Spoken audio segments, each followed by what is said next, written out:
Olá, alunos! Tudo bem com vocês? Espero que sim.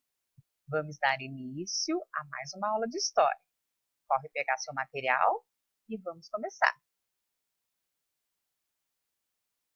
Bom, semana passada falamos de um assunto bastante polêmico, né? Que foi sobre as duas teorias, né, da origem humana. A teoria criacionista e a teoria evolucionista. Hoje nós vamos falar de um outro assunto também polêmico, que é a origem do ser humano na América, né? Existem controvérsias, existem diversas hipóteses que são levantadas para se explicar a chegada do ser humano na América, mas existe uma hipótese, ou pelo menos duas, né, que são mais aceitas no meio científico e entre os estudiosos. E é sobre elas duas que nós vamos falar agora. Então, olha, na página 27 vai estar falando sobre esse assunto, mas eu vou explicar para vocês mostrando no mapa, tá? Não sei se está bem visível para vocês, deixa eu aumentar um pouquinho o mapa. Então, olha, esse mapa, ele mostra as teorias, né, ou pelo menos as duas teorias, né, da chegada do ser humano na América. O que é certo para nós? Que o ser humano, os primeiros hominídeos, a origem deles foi no continente africano, tá? O continente africano foi a origem. E por que a gente sabe que foi lá? Porque os ossos mais antigos, os vestígios, os fósseis mais antigos encontrados até agora foram encontrados na África, né? Tudo que se fala de pré-história, a gente nunca tem certeza absoluta. Pode ser que um dia surjam novas informações, novos vestígios e que se mude a história. Mas, por enquanto, o que a gente tem é isso, que os ossos mais antigos de hominídeos foram encontrados na África, no continente africano. E o que se entende? Como é que se lá é o mais antigo, então o que se entende? Que eles foram se esparramando para os outros continentes. Então, eles foram para a Europa, eles não eram nômades, eles não iam andando de um lugar para outro. Então, e aí o que se acredita? Que nessa longa caminhada deles em busca de comida, de água, de caça, de abrigo, enfim, eles acabaram atravessando o Estreito de Bering. O Estreito de Bering, o nome já diz, é um estreito, um lugar estreito com água que separa, né, a América do Norte da Ásia. E esse pedacinho estreito, acredita-se que em vários períodos de glaciação que aconteceram no mundo, né, que parte do planeta Terra ficou congelado, esse local pode ter se congelado também, né? E aí eles aproveitaram, onde criou-se uma ponte de gelo, e eles atravessaram para o Alasca e chegaram na América do Norte, tá?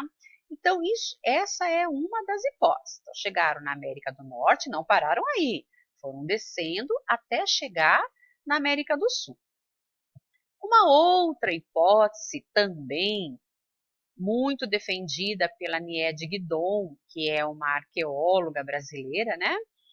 É que eles podem ter também atravessado aqui para a Oceania, para as ilhas, né? Da Oceania e atravessado em alguma embarcação bem rudimentar e atravessado o Oceano Pacífico e chegando também à América do Sul. Então existem algumas controvérsias, né? Mas essas são as prováveis rotas que eles podem ter feito para chegar na América, né? Como no Brasil nós temos vestígios, né, de presença humana bastante antiga também, então acredita-se que foram várias levas, que ao mesmo tempo eles vieram pelo Alasca, pelo Estreito de Bering, e que também chegaram pela rota pacífica, né, vindo pelas ilhas, chegando através de, usando embarcações rudimentares, chegando também à América do Sul, né?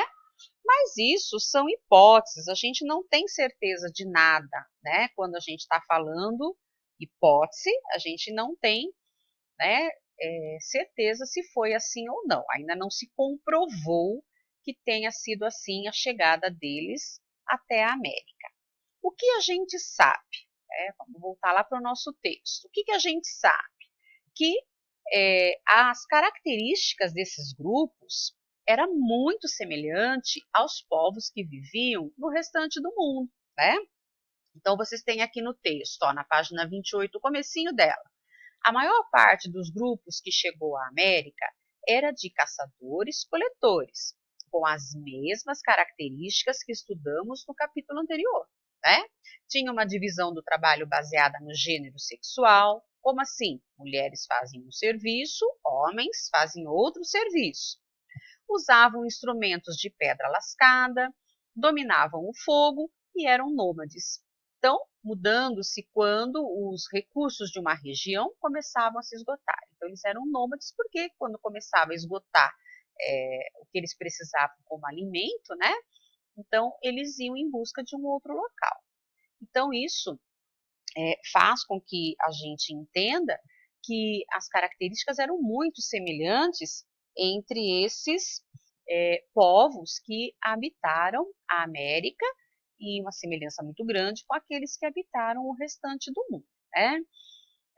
Temos no Brasil muitos sítios arqueológicos, né? Então, aqui tem um exemplo ó, de um trabalho de um arqueólogo, né? Ele limpando o local para tirar os ossos, olha, os ossinhos, né? Todo ele vai limpando, é um trabalho muito delicado, muito assim de paciência mesmo para chegar até onde eles querem, né, que tirar tudo, deixar à mostra todos esses ossos para que eles possam estudar, né? Bom, aí nós temos aí na parte do Brasil, povoamento do Brasil, uma outra questão que também levanta bastante polêmica, né? Porque fala-se que quando Cabral chegou aqui no Brasil, os nossos índios, eles não sabiam nem ler e escrever, eles não dominavam o metal ainda, eles estavam na idade da pedra lascada. Então, existia uma fala, né, e existe ainda uma fala, que os nossos índios eram mais atrasados, né, não eram evoluídos, a população não era evoluída. Então, existe toda uma discussão em cima daquela teoria que eu mostrei para vocês. Deixa eu fechar aqui um pouquinho, se eu consigo fechar, fechei. Também naquele, deixa eu abrir aqui, naquela linha do tempo que eu mostro para vocês já na aula anterior, acho que na outra aula ainda nós vimos, né? A linha do tempo que divide o período, né, em tempos históricos e pré-história. E aí a divisão, né, está da pré-história, a história está na escrita. Mas os nossos índios, então quer dizer que eles não tiveram história? Não, o texto da apostila fala isso. Não é porque eles não tinham a escrita que eles não tiveram história. Eles tiveram sim uma história. Então essa linha do tempo, ela é muito aceita entre os historiadores, mas ela também levanta um questionamento quando se refere aos povos que viviam na América, né? Então, vamos voltar lá. Quer ver? Deixa eu achar aqui. Então, a gente falando aqui que esses povos, voltando aqui, então esses povos, né, vocês têm aí, ó, como vimos no capítulo anterior, o termo pré-história vem carregado de preconceitos e imprecisões. Quando se refere ao Brasil, o caso fica ainda mais complicado, pois a escrita chegou por aqui apenas em 1500, após a chegada dos portugueses, né? Então fica difícil você falar que nós não tivemos história, então, antes de Cabral. Então, os nossos índios, eles são chamados, ó, essa população é conhecida atualmente por paleoíndios, né? Porque, na verdade, os nossos índios, não é porque eles não sabiam escrever que eles não tinham uma história, né? Então, existe uma outra linha do tempo, eu vou mostrar para vocês aqui também, olha, que é uma linha do tempo aonde se refere aos povos da América.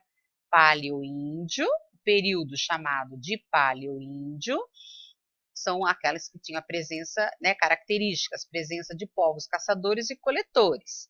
Isso são povos da América, viu, gente? Aí, o período chamado de Arcaico é o surgimento dos sambaquis, do cultivo de plantas e do uso da pedra polida. Eu já vou explicar já já para vocês o que são os sambaquis. E o período chamado de formativo é a característica, a constituição de aldeias e desenvolvimento da agricultura, fabricação de cerâmicas e artefatos de pedra. Então, também temos 3 períodos, né, para a nossa linha do tempo da pré-história na América, diferente da linha do tempo aceita mundialmente, tá? Então, o restante do mundo, eles defendem essa ideia, por quê? Porque eles tiveram um desenvolvimento diferente. Eles desenvolveram a escrita, mas os nossos índios, eles não desenvolveram a escrita. Então, nós temos uma outra linha do tempo para se referir a esses povos, né, que viveram na América. Aí, voltando aqui, nós vamos falar um pouquinho, né, sobre esses povos. Então, ó, quando os europeus chegaram à América, consideraram as sociedades urbanizadas dos incas, maias e astecas mais evoluídas, entre aspas, hein, do que as que se desenvolveram na floresta tropical, como é o caso das sociedades indígenas brasileiras. Então, quando eles chegaram, os incas, os maios, os astecas, já tinham um desenvolvimento de escrita, não igual dos europeus, mas uma forma de comunicação escrita, e também já dominavam o metal. O nosso índio não, ele desconhecia o metal, né? Então, um processo, uma etapa evolutiva diferente.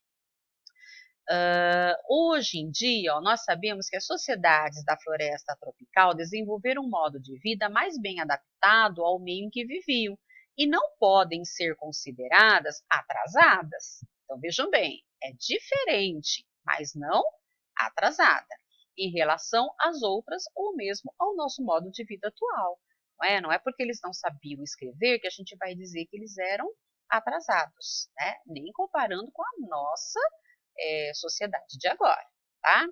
Então, aqui na sequência, vai falar de algumas regiões, por exemplo, lá na região amazônica, né? Os habitantes dessa região eram caçadores, coletores e desenvolveram mais tarde, uma agricultura rudimentar. Aí a gente tem, ó, no Piauí, onde tem um sítio arqueológico, né? O Parque da Capivara, em São Raimundo Nonato. A gente tem também aí vestígios, né, de os habitantes que praticavam também uma agricultura rudimentar e faziam cerâmicas, né? Aí a gente tem lá em Minas, né, na região da Serra do Cipó, que também existe sítio arqueológico de Lagoa Santa, né? Então lá acredita-se que esses habitantes também, pelos vestígios, eles eram caçadores e foram aos poucos descendo o Rio São Francisco e povoando outras regiões. Onde fica o estado de São Paulo, né? A gente tem lá também vestígios humanos. E quais eram as características desses povos? Também, ó, caçadores, coletores, moravam em acampamentos nômades, quer dizer que eles iam mudando de um lugar para outro, e conheciam o fogo, e tinham uma divisão do trabalho baseada também no gênero sexual. Então, mulheres fazem um tipo de serviço, homens outro tipo de serviço. Eram os ancestrais dos indígenas, né, encontrados pelos bandeirantes no século XVI. E aí fala dos sambaquis, né, na região do Nordeste, Sudeste e Sul. Encontramos também os sambaquis, né? A palavra vem do tupi, que é ambá, que é igual a marisco, ou concha, e qui, que é igual a amontoado. Então, amontoado de